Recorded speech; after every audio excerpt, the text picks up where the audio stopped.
अगर मुकेश अंबानी अपना सारा पैसा हिंदुस्तान के सभी लोगों को बांट दें तो आप जानते हैं कि हर एक के हिस्से कितना आएगा। दोस्तों, बहुत बार जब आप अपने आसपास गरीब और बेसहारा लोगों को देखते होंगे तो आपके मन में भी सवाल आता होगा कि एक तरफ तो दुनिया में वो लोग हैं जो काफी अमीर हैं, वहीं दूसरी तरफ इतनी ज्यादा गरीबी है। तो ऐसी ही सिचुएशन में ये हद से ज्यादा अमीर लोग अपने हिस्से का पैसा डोनेट करके देश के इकोनॉमिक कंडीशंस को बराबरी पर क्यों नहीं ले आते? ऐसा सोचने वाले सिर्फ आप अकेले ही नहीं बल्कि ज्यादातर लोग यही सोचते हैं। तो ऐसे में एक सवाल आता है, अगर देश के सबसे अमीर बिजनेसमैन में से एक मुकेश अंबानी अपना सारा पैसा डिस्ट्रीब्यूट कर दे तो क्या देश से गरीबी खत्म हो जाएगी? और अगर उन्होंने ऐसा किया तो भारत में हर एक गरीब के हिस्से में लगभग कितना पैसा आएगा?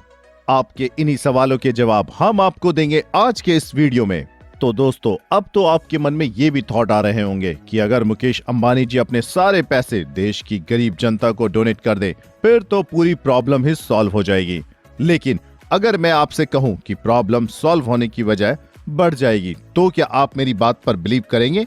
शायद नहीं, लेकिन ये पूरी तरह सच है। और इस बात को समझने के लिए आपको ये समझना होगा, अंबानी जैसे अमीर बिजनेसमैन की कमाई रुपयों में नहीं बल्कि नेटवर्थ में होती है। अगर मोटे तौर पर समझे तो सभी कर्जों आदि को चुकाने के बाद बचने वाला पैसा प्रॉपर्टी या चीजें नेटवर्थ कहलाती हैं। अब अगर अंबानी साहब को लोगों में अपना पैसा डिस्ट्रीब्यूट करना है तो उन्हें अपनी नेटवर्थ को पैसे में कन्वर्ट करना होगा और इसके लिए उन्हें अपने सभी शेयर्स को बेचना पड़ेगा। 2015 में पब्लिश हुई ब्लूमबर्ग बिलियनर्स की रिपोर्ट्स के हिसाब से अगर अंबानी उस टाइम की अपनी नेटवर्थ यानी $22 बिलियन को भारत के गरीबों में बांट देते तो हर गरीब को लगभग $59 यानी लगभग 4500 रुपए मिलते।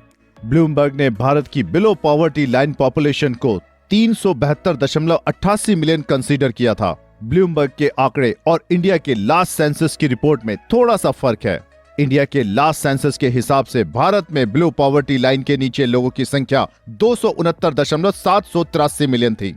लेकिन क्योंकि इंडिया का लास्ट सेंसस 2011 में हुआ था और तब से अब तक पॉवर्टी लाइन के नीचे आने वाले लोगों की संख्या में इजाफा भी हो सकता है। तो अगर ब्लूमबर्ग के आंकड़ों को ही सही माने और अगर हम मुकेश अंबानी की इस टाइम की नेटवर्थ $96.9 बिलियन को 372.88 मिलियन से डिवाइड करें तो आज हर एक व्यक्ति को लगभग $259.87 यानी लगभग 19,836 रुपए मिलेंगे। सुनने में ये अमाउंट आपको भले ही कम लग रहा हो, लेकिन सोचिए ये 19,000 करके 372.88 मिलियन यानी 37,28,80,000 लोगों में डिस्ट्रीब्यूट हो रहा है। अब आते हैं इस मुद्दे पर कि क्या मुकेश अंबानी का अपना सारा पैसा डिस्ट्रीब्यूट करना सही होगा?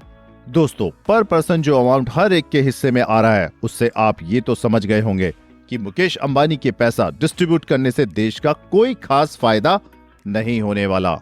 हाँ, इसके नुकसान जरूर है, जैसे कि रिलायंस इंडस्ट्रियल लिमिटेड में 48.87% शेयर्स मुकेश अंबानी जी के हैं। अब क्योंकि ब्रांड की वैल्यू फेस से भी होती है, ऐसे में चांसेस हैं कि अंबानी साहब का नाम कंपनी से हटते ही बाकी इन्वेस्टर भी कन्नी काटने लग जाएंगे। भारत में पेट्रोलियम इंडस्ट्रीज को भी रिलायंस ही ऑपरेट करती है। ऐसे में अंबानी साहब के शेयर्स बिकने से पेट्रोल के दाम बढ़ेंगे। अब पेट्रोल के दाम बढ़ते हैं, सब्जियां, फल आदि महंगे हो जाएंगे क्योंकि उन पर लगने वाला ट्रांसपोर्ट का खर्च बढ़ेगा।